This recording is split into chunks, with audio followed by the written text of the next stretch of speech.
Hello everyone, welcome to Prabhu education. और आज हम पढ़ने जा रहे हैं क्लास 11th के अकाउंट्स का चैप्टर 4 का पार्ट 3। पार्ट 1 और 2 ऑलरेडी डाला जा चुका है। ये पार्ट लास्ट पार्ट होगा। इसको पढ़ने के बाद में आपको बेसिक्स जो हैं इसके क्लियर हो जाएंगे। कुछ एग्जांपल्स अगर आप अपनी बुक से सॉल्व कर लोगे तो फिर उसके बाद आपका जो बेसिक सारा कॉन्सेप्ट है विथ फुल फ्लेजर डेटा क्लियर हो जाएगा। क्वेश्चंस की प्रैक्टिस कर लेना। कुछ नहीं समझ में आएगा, व्हाट्सअप नंबर है, आप उस पर मेरे को मैसेज कर दो या फिर कमेंट में लिख के बता दो, शॉर्ट्स में उसका क्लैरिफिकेशन कर देंगे। ठीक है, तो ये स्टार्ट करते हैं पार्ट 3। ठीक है, देखो ये जो क्वेश्चन है ये टीएस गरेवाल का एक क्वेश्चन है। तो हमको ऑलरेडी पता है कि हमारा जो कॉन्सेप्ट है वो क्या है। सर जैसे कि सबसे पहले जो है बहुत बेसिक देख लेते हैं। assets is equal to liabilities plus capital. ये हमारा एक बहुत बेसिक सा फंडा है। ठीक है, इस फंडे को ही हमको क्या करना है आगे चल के पूरा यहाँ पे समझना है इस क्वेश्चन में। ओके, तो सबसे पहले एक कॉलम बना लेते हैं साइड का। ठीक, इसमें क्या रहेगा कि हमारा जो बेसिक हमको लिखना होगा वो समझ में आ जाएगा। तो ये हो गया। अब देखो यही सेम चीज़ यहाँ पे लिख लेंगे। Assets is equal to liabilities plus capital. ठीक, अब समझो क्वेश्चन देखते हैं, स्टार्ट करते हैं। सबसे पहले तो क्वेश्चन हमारा दिया हुआ है, मानू started a business with cash. ठीक है, मानू जो है वो बिज़नेस स्टार्ट कर रहा है कैश के साथ में। कैश कितना लगाया है, ये यहाँ दिया हुआ है कैश 1 लाख रुपए का। अच्छा, तो सबसे पहले हम यहाँ पे लिख लेते हैं हमारा फर्स्ट स्टेटमेंट जो दिया हुआ है। मानू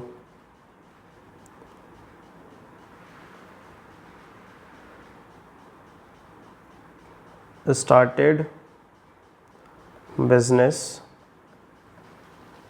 विथ कैश बोला है। ठीक है, तो विथ कैश। अभी इसी में और भी कुछ पॉइंट्स ऐड ऑन होंगे। ठीक है, इसी में अभी जो है कुछ पॉइंट्स जो है वो और भी ऐड ऑन होंगे। तो ये हुआ मानव स्टार्टेड बिजनेस विथ कैश। तो सबसे पहले हम यहाँ पे कैश लिख लेते हैं। कैश हमारा जो है वो 1 लाख रुपए का था। ठीक है, तो ये हमारा 1 लाख रुपए हो गया। क्वेश्चन में आगे देखें तो आगे क्वेश्चन में बोल रहा है कि open the bank account and transferred 4 lakh from his saving account. अच्छा, तो अब बोल रहा है कि अब क्या किया है, एक बैंक अकाउंट ओपन किया है और बैंक अकाउंट में वो अपने सेविंग अकाउंट से यानी अपने पर्सनल अकाउंट से पैसा डाला है। तो पर्सनल अकाउंट से डाला है उससे अपने को कोई फ़र्क नहीं पड़ता है, इसी में लिख लेंगे and opened a bank account. बस, तो अब कैश भी हमारा एक एसेट है, साथ में बैंक क्या है, ये भी हमारा एक एसेट है। तो बैंक में भी हमारा आ जाएगा कितना, 4 लाख रुपए। 4 लाख रुपए लगाया है तो 4 लाख ये आ गया। इसके बाद इसी को यहाँ कैपिटल में भी लिखना पड़ेगा। तो कैपिटल का एक अलग से हेडिंग देंगे और उसके नीचे लिखेंगे टोटल कितना था, 4 और 1 5 लाख रुपए था। तो ये 5 लाख रुपए जो है ये यहाँ आ गया। ठीक है, अब अगला वाला देखते हैं। अगले वाले में बोला हुआ है कि purchased a building from Sohan. क्या बोला है, purchased a building from Sohan for 12,000। ठीक, और taking a loan from SBI. अच्छा, मतलब 12,000 रुपये की बिल्डिंग ख़रीदा है जिसमें से लोन कितने का लिया है, 10 लाख रुपए का है। यानी कि हमको एक चीज़ समझ में आ रहा है कि जब 12 लाख रुपए का लोन लिया है और 10 लाख रुपए पे किया, 10 लाख रुपए का 12,000 रुपये की बिल्डिंग ख़रीदा है, 10 लाख रुपए का लोन लिया है, तो 2 लाख रुपए का जो है वो उसने पेमेंट किया होगा ना भाई। डाउन पेमेंट वगैरह देते हैं ना बिल्डिंग ख़रीदते हैं तो उसने डाउन पेमेंट जो है वो किया होगा। ठीक है, तो बिल्डिंग ख़रीदा 12 लाख रुपए का और उसने लोन ली के कितने का लोन लिया, 10 लाख रुपए का लोन ले लिया बिल्डिंग ख़रीदने के लिए। यानी 2 लाख रुपए जो है उसमें हमको कैश का पेमेंट उसने किया होगा। ठीक है, तो ये हो गया, कैश का पेमेंट किया है कैश तो फ़िलहाल उतना है नहीं, तो देखते हैं कुछ लिखा हुआ है क्या, taking loan from SBI paid by. अच्छा ठीक है, तो यानी लोन बैंक से ही पैसा कम होगा, हमारे पास में पैसे हैं ना भाई, बैंक में भी 4 लाख रुपए पड़ा हुआ है, 1 लाख रुपए हमारे पास कैश पड़ा हुआ है, तो यानी हमारे पास पैसा जो है वो सफिशिएंट है। चलो अच्छा, अब इसको लिखते हैं। तो हमारा ये जो सेकंड पॉइंट है ये लिखेंगे, तो परचेज्ड बिल्डिंग फॉर 12 लाख, ठीक है, और पेड बाय SBI लोन, ठीक है, 10 लाख। तो इससे ऑटोमेटिकली हमको समझ में आ जाएगा कि होगा क्या है। तो अब देखो, अब पहले बात तो 2 लाख रुपए जो है वो हमारा ये बैंक से कम हुआ। ब्रैकेट में नंबर होने का मतलब क्या होता है, वो नंबर जो है वो नेगेटिव नंबर है, ठीक है। तो ये हो गया हमारा 2 लाख रुपए का। इसके बाद एक हमारा एसेट आया, उसका नाम है बिल्डिंग। तो एसेट हमारा कितने का आया, 12 लाख रुपए का जो है वो एसेट आया है, ठीक है। अब इसके बाद ये, चलो ये भी हो गया, सिंपल सी चीज़ थी। अब लाइबिलिटीज़ में ना सबसे पहली लाइबिलिटी हमारी क्या बन रही है यहाँ पे, इसको अलग से नाम देंगे। क्या नाम देंगे, लोन फ्रॉम SBI, ठीक, ऐसे। तो अब इसका भी लाइन खींच के, कितने रुपए का लोन लिया है, 10 लाख रुपए का जो है ये लोन लिया है, ठीक। ये हुआ। कैपिटल में हमने कितना लिखा था, 5 लाख रुपए लिखे थे, अभी और कितना लिखेंगे, देखो डिफरेंस कितने का आया, बैंक में से 2 लाख रुपए कम हो गया, तो कैपिटल में से भी 2 लाख रुपए कम हो गया, ठीक है। लेकिन बिल्डिंग हमारे पास टोटल 12 लाख रुपए की आई। जी हाँ, बिल्डिंग हमारे पास टोटल जो है वो 12 लाख रुपए की आ गई। तो एक बार अगर इसको पहले टोटल करते हैं, यानी कि न्यू इक्वेशन बनाते हैं, तो जब न्यू इक्वेशन बनाएंगे तो हमको समझ में आएगा कि कहाँ पे छूट रहा है। तो ये हुआ हमारा 1 लाख रुपए का कैश प्लस 4 लाख में से 2 लाख चला गया, तो कितना बचा, 2 लाख रुपए हमारे बैंक में पैसा बचा, प्लस हमारे पास 12 लाख रुपए का क्या हो गया, बिल्डिंग हो गया। तो 12 और 2 14 और एक 15 लाख रुपए इधर है। अब इधर देख लेते हैं, 10 लाख रुपए की लाइबिलिटीज़ है और 5 लाख रुपए का हमारा कैपिटल है, ठीक है। तो ये भी हमारा एज इट इज़ उतने का उतना अमाउंट ही रह गया, 10 लाख रुपए ये और 5 लाख रुपए का हमारा क्या है, ये कैपिटल का अमाउंट हो गया, ठीक है। अब इसके बाद चलो अगला वाला देखें, paid interest on loan of ₹20,000। अच्छा, अब जो वो लोन लिया है SBI से, ठीक है, यानी यही वाला जो अभी हमने लिखा 10 लाख रुपए का, उसमें से 20,000 रुपये का इंटरेस्ट पे किया और 1 लाख रुपए का एक इंस्टॉलमेंट पे किया होगा, ठीक है। 20,000 रुपये का जब ये इंटरेस्ट पे किया है, तो यानी टोटल कितना पैसा वो पे किया होगा, टोटल जो है वो पैसा वो 1,20,000 रुपये का पेमेंट किया होगा। तो सबसे पहले हम यहाँ पे लिखते हैं, इसको हम लिख देंगे न्यू इक्वेशन, ठीक है। ये हमारा क्या है, न्यू इक्वेशन है। तो ये न्यू इक्वेशन हो गया। अब इसके बाद जब न्यू इक्वेशन ये हो गया, तो अब अपना थर्ड वाला पॉइंट यहाँ पे लिखें, paid 1 lakh rupees instalment and interest on loan 20,000। एक बार ऐसे लिखने से, हालांकि इतना बड़ा लिखने की ज़रूरत नहीं है, लेकिन अगर लिख दोगे तो जो चेक करने वाला है उसके लिए क्या होगा, ये काफ़ी इजी हो जाएगा, ठीक है। तो ये हमारा थर्ड पॉइंट था। देखो बैंक से पैसा कम होगा, ठीक है, हमने पेमेंट किया 1,20,000 रुपये का, ठीक है, तो इसको हमने नेगेटिव यानी ब्रैकेट में लिख दिया। अब लोन जो है ये भी तो हमारा कम होगा ना भैया, तो 1 लाख रुपए से हमने उसका इंस्टॉलमेंट पे कर दिया। क्या अभी ये टैली हो रहा है, डेबिट साइड और क्रेडिट साइड क्या दोनों इक्वल जा रहा है, क्या नहीं जा रहा है। तो क्या करेंगे, 2 लाख में से 1,20,000 रुपये कम हुआ, इधर 10 लाख में से 1 लाख रुपए तुम्हारा मेन अमाउंट जो था, प्रिंसिपल अमाउंट, वो इंस्टॉलमेंट कम हो गया। 20,000 रुपये का ब्याज भी तो दिए हो, इंटरेस्ट भी तो दिए हो, तो कैपिटल से 20,000 हमको माइनस करना पड़ेगा, ठीक है। हमको क्या करना पड़ेगा, कैपिटल से 20,000 रुपये जो है वो माइनस करना पड़ेगा। तो अब फिर से हमारा वही न्यू इक्वेशन बनेगा। तो 5 लाख में से 20,000 रुपये चला गया तो कितना बचा, 4,80,000 रुपये। ये 10 लाख में से 1 लाख चला गया तो कितना बचा, 9 लाख रुपीज़ जो है ये हो गया।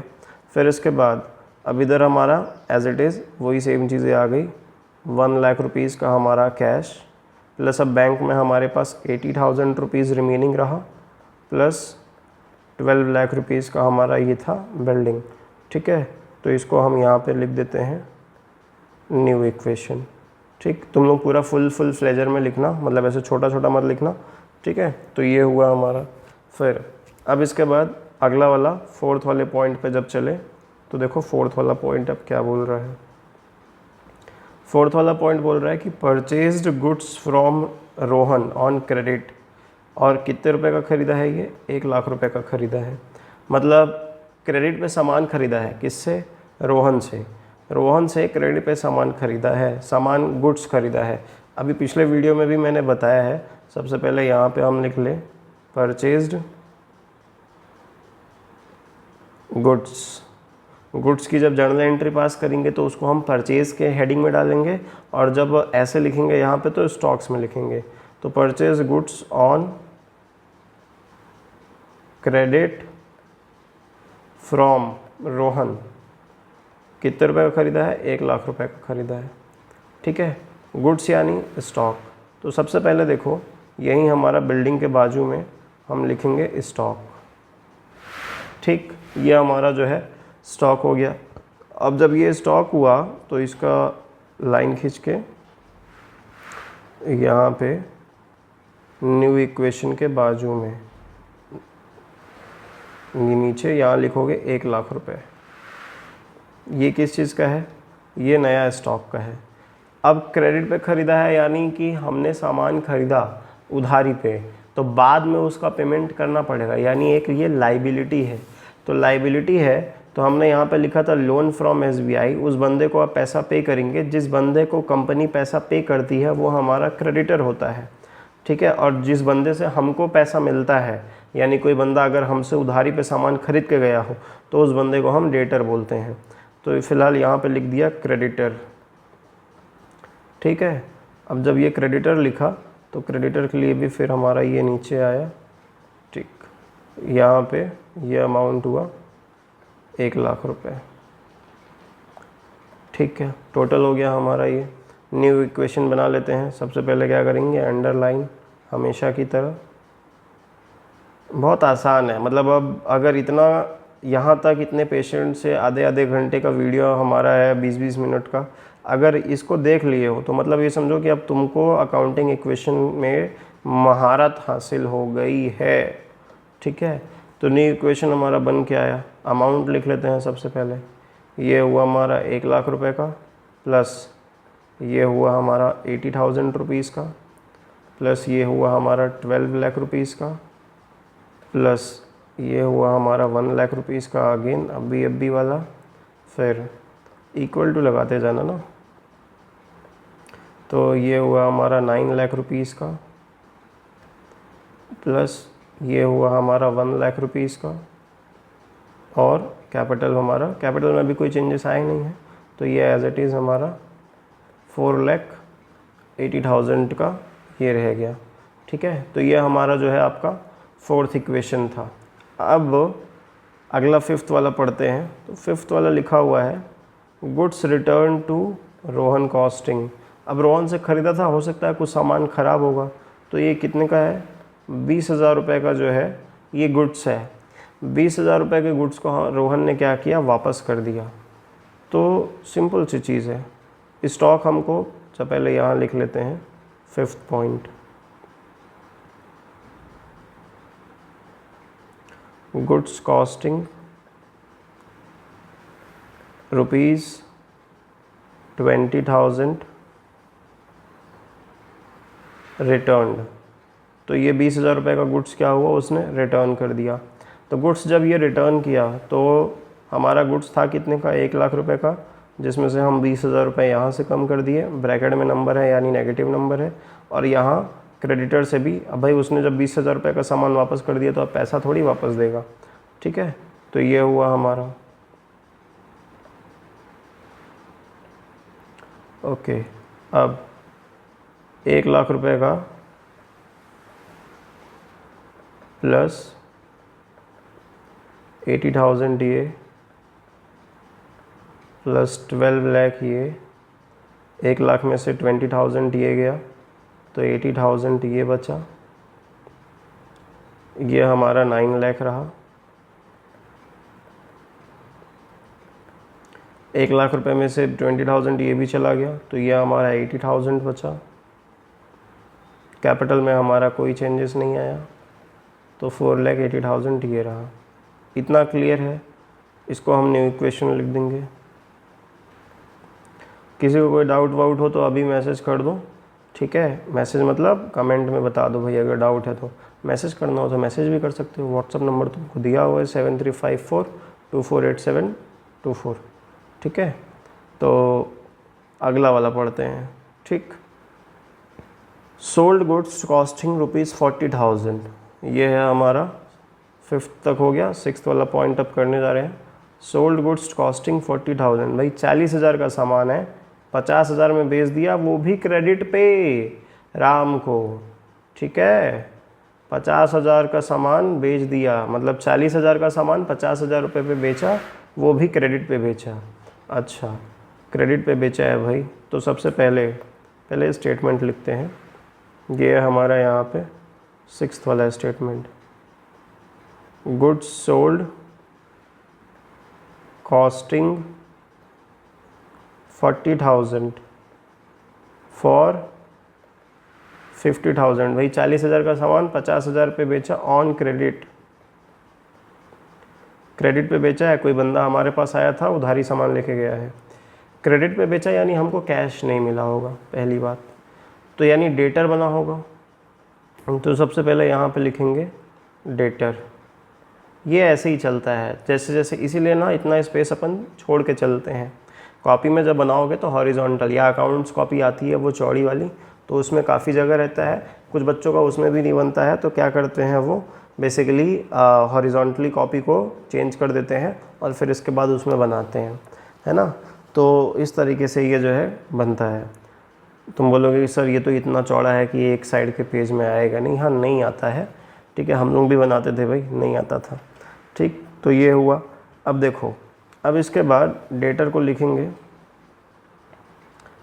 लाइन वगैरह काफ़ी बड़ा बनता जाएगा, तो थोड़ा पेंसिल से अच्छे से बनाओगे ताकि क्लियर दिखे, ठीक है। तो ये हुआ। अब डेटर कितने का है हमारा? 50,000 रुपये का। वो बंदा जो लेके गया है सामान, कितना पैसा देगा? 50,000 देगा। स्टॉक कम हुआ है, तो ये हमारा स्टॉक है 80,000 का, ठीक है। इसमें से उसने 40,000 का सामान लेके गया है, तो 40,000 रुपये जो है यहाँ से कम कर दिए, ठीक। अब 40,000 कम तो कर दिए, देखो 40,000 का सामान 50,000 पे लेके गया तो 10,000 का प्रॉफिट तो हुआ, भले ये पैसा अभी मिला नहीं। डेटर यानी वो बंदा जो हमको पैसा बाद में देगा, तो इसलिए हमने उसको अलग से लिखा है डेटर, ठीक है। वो डेटर यानी देगा, ऐसे ही याद कर लो, डेटर देगा और क्रेडिटर लेगा। तो अगर डेटर याद रहेगा तो फिर क्रेडिटर अपने आप याद रहेगा, ठीक है। तो ये जो है हमारा 40,000 रुपये का क्या हुआ, ये सामान कम हुआ। अब 40,000 का सामान कम हुआ, 50,000 रुपये देगा तो 10,000 का प्रॉफिट हुआ ना। तो इसको क्या करेंगे हम, जो है अपने कैपिटल में इसको जोड़ देंगे, क्योंकि कैपिटल क्या करता है, कैपिटल हमारा बढ़ता है कैसे, प्रॉफिट जब उसमें ऐड होता है तो 10,000 रुपीज़ जो है ये यहाँ पे जुड़ जाएगा। तो अब इसका टोटल अमाउंट कितना हो गया, 4,90,000 रुपीज़ का ये हो गया। साथ में ये हमारा कोई चेंज नहीं हुआ 80,000, फिर ये हमारा हुआ 9 लाख रुपीज़ का, फिर ये एज इट इज़ आया 50,000।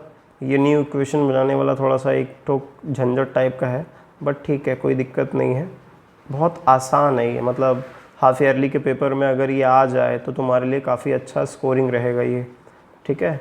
तो 80,000 में से 40,000 चला गया तो 40,000, ये हमारा 12 लाख रुपीज़ ये हुआ। 80,000 रुपीज़ का कैश बैंक हो गया और 1,00,000 रुपये का हमारा जो है ये कैश हो गया, ठीक है। इसको हम यहाँ पे हेडिंग दे दिए न्यू इक्वेशन, ठीक, क्लियर। इतना तो 6 पॉइंट जो है वो हमारे क्या हो गए, क्लियर हो गए। अब इसके बाद अगला वाला देख रहे हैं, तो अगला वाला है हमारा to goods from business for personal use. क्या किया है, गुड्स खरीदा है पर्सनल यूज़ के लिए, कितने रुपए का, 10,000 रुपये का, ठीक है। मतलब वो बिज़नेस से ही कुछ सामान लेके चला गया अपने पर्सनल यूज़ के लिए। तो अब बिज़नेस से सामान हो, बैटरी लो हो गई है, चलो ठीक है जल्दी लास्ट में बना लेते हैं। बिज़नेस से ही सामान लेके गया है भाई, तो बिज़नेस से सामान लेके गया है तो सबसे पहले तो यहाँ लिख लेते हैं 7th पॉइंट हमारा to goods from business for personal use, ठीक है। पर्सनल यूज़ के लिए क्या किया है, वो 10,000 रुपये का हमारा सामान लेके गया है, तो यानी स्टॉक लेके गया है बेसिकली। तो ये स्टॉक जो है ये वाला पॉइंट है, स्टॉक में से क्या करेंगे 10,000 रुपये जो है ये कम कर देंगे। अब स्टॉक कम हुआ यानी कैपिटल भी क्या होगा, ऑटोमेटिकली कम हो जाएगा। तो यहाँ कैपिटल से भी क्या करेंगे 10,000 रुपये कम कर देंगे। तो 10,000 का सामान जो है वो लेके गया है, इस हिसाब से इसको अब न्यू इक्वेशन हमको बनाना है, ठीक है। आसान है, कोई किसी को दिक्कत परेशानी। चलो तो ये हुआ हमारा 4,80,000, 4,80,000 रुपीज़ का ये हुआ, ठीक। 9 लाख रुपीज़ का ये हुआ हमारा, प्लस 80,000 रुपीज़ का ये हुआ। अब इधर भी आ जाएं तो 1 लाख रुपए का, काफ़ी क्वेश्चन बड़ा है ये, फुल फ्लेजर क्वेश्चन है ये, ठीक है। 80,000 का ये हुआ, 12 लाख रुपीज़ का ये हुआ। देखो 6 ही स्टेटमेंट है अभी तक, लेकिन काफ़ी बड़ा हो गया है ये। 30,000 रुपीज़ का स्टॉक बचा, 50,000 रुपीज़ का तुम्हारा डेटर हो गया, ठीक है। इक्वल टू हमेशा लगाते जाएंगे, ओके। अब अच्छा ये हमारा न्यू इक्वेशन था, तो इसको यहाँ लिख देते हैं न्यू इक्वेशन, ठीक। अगला वाला देखते हैं, 6 पॉइंट्स हो गया, 7 पॉइंट्स हो गया। 8वां पॉइंट देखते हैं, अक्रूड इंटरेस्ट। अक्रूड इंटरेस्ट क्या होता है, कितने रुपए का दिया हुआ है, 5,000 रुपये का दिया हुआ है। अक्रूड इंटरेस्ट ना बेसिकली ऐसा इंटरेस्ट है जो कि अराइज हो गया है बट अभी तक रिसीव नहीं हुआ है। अराइज हो गया है यानी कि तुमने किसी को लोन वोन दिया होगा, उस पर इंटरेस्ट हो चुका है, महीना पूरा हो गया जितने भी महीने का था, लेकिन अभी उस पर्सन ने तुमको क्या किया है, पे नहीं किया है। यानी ये तो तुमको पता है कि वो पे करेगा, यानी वो तुम्हारा एक एसेट है, ठीक है, बस अभी नहीं पे किया है, तो ठीक है बाद में पे करेगा। ऐसा पैसा है जो कि अभी मिला नहीं है लेकिन मिलेगा। तो ये हम यहाँ पे पहले डेटर के बाजू में क्या करेंगे, एक नया हेडिंग बनाएंगे जिसका नाम देंगे अक्रूड इंटरेस्ट। हमारा ये एसेट होता है, इसको हम करंट एसेट कहते हैं, ठीक है। कॉल आ रहा है एक, ठीक है। अच्छा अब ये नीचे कर दिए, कर्व बन गया। तुम लोग पेंसिल से इसलिए बनाओगे तो आराम से सीधा लाइन बनेगा, ठीक है। पहले लिख देते हैं, तो ये हमारा 8th पॉइंट है, अक्रूड इंटरेस्ट कितने रुपए का था, 5,000 रुपये का था, तो यहाँ लिख दिए 5,000। अब ये पैसा मतलब मिलेगा ही, तो कैपिटल को हमारे बढ़ाएगा, तो ये हमारा कैपिटल में बढ़ गया, ठीक है। समझ आया। फिर से इसका न्यू इक्वेशन बना देते हैं, तो ये हमारा न्यू इक्वेशन, ठीक। देखो अब न्यू इक्वेशन में अमाउंट डालेंगे, तो अमाउंट हमारा यहाँ पे आएगा ये, फिर से वही 1 लाख रुपए,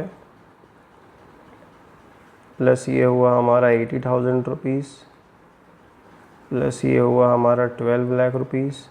जल्दी करें थोड़ा क्योंकि टैब जो है हमारा चार्ज नहीं है, कंटिन्यू 2-3 वीडियोज़ अभी बनाए हैं।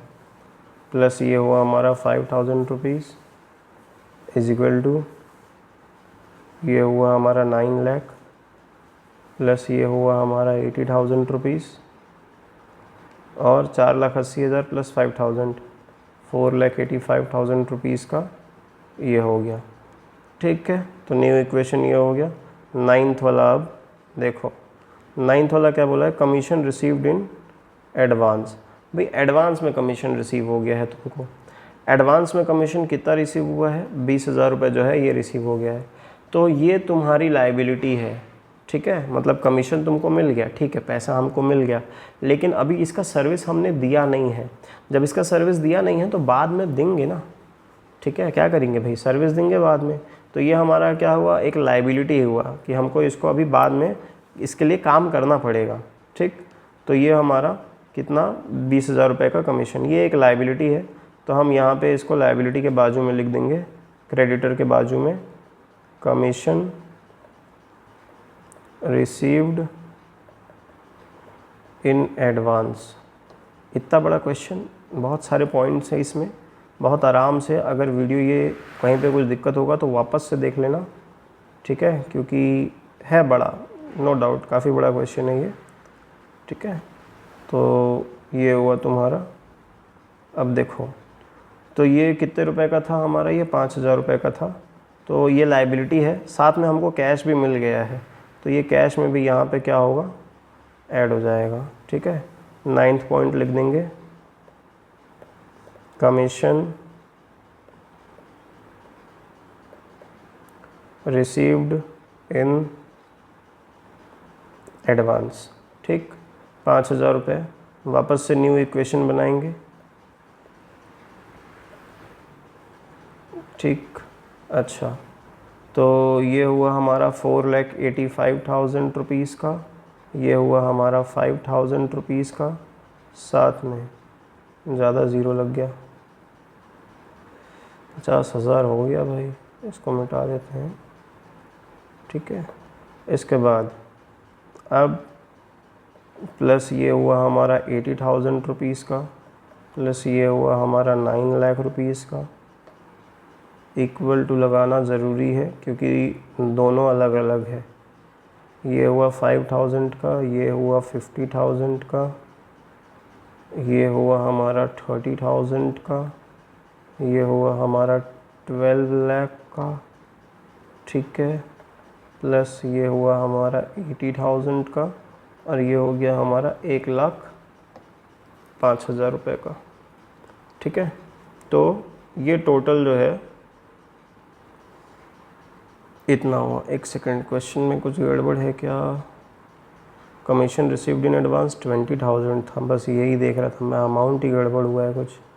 इसको एक काम करो, ये जो 5,000 है इसको 20,000 कर दो, तो बहुत मेजर चेंजेस नहीं आएंगे, ठीक है। ये हमारा 20,000 इधर हुआ, तो इधर भी चेंज कर देते हैं, 5,000 के बदले यहाँ पे क्या लिख देते हैं, 20,000 लिख देते हैं, ठीक है। तो इसको भी 20,000 कर दो। अब ठीक है, अब सारी चीज़ें जो है सही बनी हुई है। एक लास्ट है, देख लेते हैं इसको भी, कैश रिसीव्ड फ्रॉम राम, कितना रुपये रिसीव हुआ, 10,000 रुपये रिसीव हुआ, बहुत आसान है, ठीक है। 10th वाला पॉइंट है ये, कैश रिसीव्ड फ्रॉम राम, कितना रुपये रिसीव हुआ, 10,000 रिसीव हुआ, कैश में बढ़ जाएगा ये, ठीक, प्लस 80,000 रुपीज़ ये हुआ, प्लस, अच्छा न्यू इक्वेशन में आएगा ना ये सब, तो ये हुआ कैश में बढ़ा, साथ में यहाँ पे कैपिटल में भी बढ़ जाएगा, ठीक है। तो 10,000 रुपीज़ जो है ये हमारा यहाँ पे भी बढ़ गया, तो टोटल कितना हो गया ये 4,95,000 का ये हो गया, ठीक। फिर अब इसके बाद 20,000 का ये हो गया हमारा, 80,000 का ये हो गया हमारा, 9 लाख रुपीज़ का इधर, ठीक है, इक्वल टू, इसकी लाइनिंग पहले कर दें, ओके।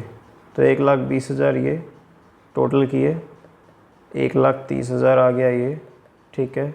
फिर इसके बाद ये हमारा आया 80,000 रुपीज़ का, फिर इसके बाद ये हमारा आया 12 लाख रुपीज़ का, साथ में इसके बाद इधर प्लस ये आ गया हमारा 30,000 रुपीज़ का, फिर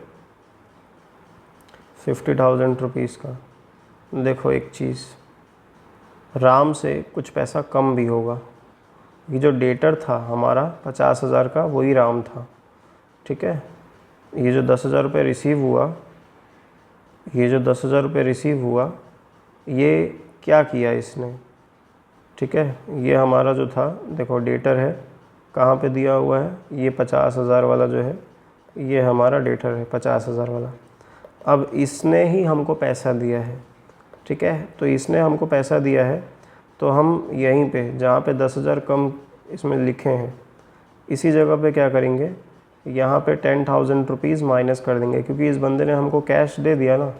तो अगर यहाँ पे ही हमने इसको एसेट साइड में ही दोनों जगह पे इसका ट्रीटमेंट कर दिया, तो फिर यहाँ लाइबिलिटी साइड में इसको प्लस करने की ज़रूरत नहीं है, ठीक है। यहाँ से इसको हटा देंगे और इसको 4,85,000 बना देंगे। एक बार फिर से बता रहा हूँ, लास्ट वाला एडजस्टमेंट क्या था, वो ध्यान दिए कि राम जो है ये हमारा क्या था, डेटर था।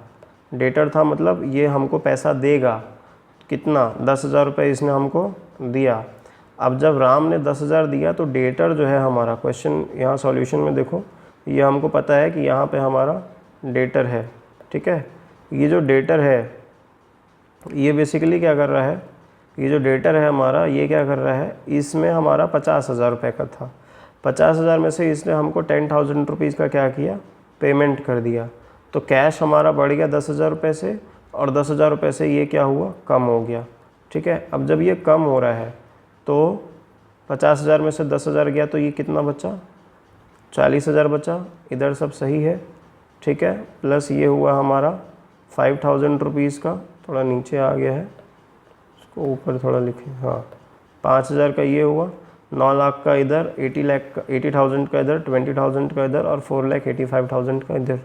तो यहाँ पे हमारा जो है ये क्वेश्चन हो जाता है कंप्लीट। सारे के सारे 10 पॉइंट्स जो है वो क्या हो गए, कंप्लीट हो गए, ठीक। अगर इसका स्क्रीनशॉट लेते होगा तो ले लो, नहीं तो बारी बारी से प्रोसेस वाइज जो है इसको क्या करोगे, देखोगे तो समझ में आएगा, ठीक है। फुल स्क्रीन पे इसको लगा दिया हुआ है, तो ये हमारा जो है ये आ जाएगा। अब सारा का सारा जो है तुम्हारा पूरा अकाउंटिंग इक्वेशन हो जाता है ख़त्म। कुछ क्वेश्चंस तुम उसमें खुद प्रैक्टिस करो, कुछ नहीं समझ में आएगा तो फिर हम रिवीजन शेड्यूल्स में जब डालेंगे कुछ एक्स्ट्रा क्वेश्चंस वाले पार्ट में, हॉट्स में, तो फिर उसमें कुछ और चीज़ें कर लेंगे। हालांकि हमने इतने डिटेल में इसको किया है ना कि ऐसा अब नहीं होगा कि तुमको कुछ समझ में आएगा नहीं, ठीक है। तो ये हो गया। अच्छा, इसका टोटल करोगे तो सेम ही आएगा इसका टोटल, ठीक है। ये जो तुम्हारा डेबिट साइड है इसका टोटल यहाँ से लेके यहाँ तक का और यहाँ से लेके यहाँ तक का, तो ये आएगा तुम्हारा 14,85,000 का, और इधर भी आएगा वही सेम अमाउंट 14,85,000 का। देख लेना कुछ कम ज़्यादा होगा तो ये हो गया, ठीक है। तुम्हारा यही LHS और RHS जो है वो सेम होना चाहिए। तो फ़िलहाल आज के लिए इतना ही काफ़ी है।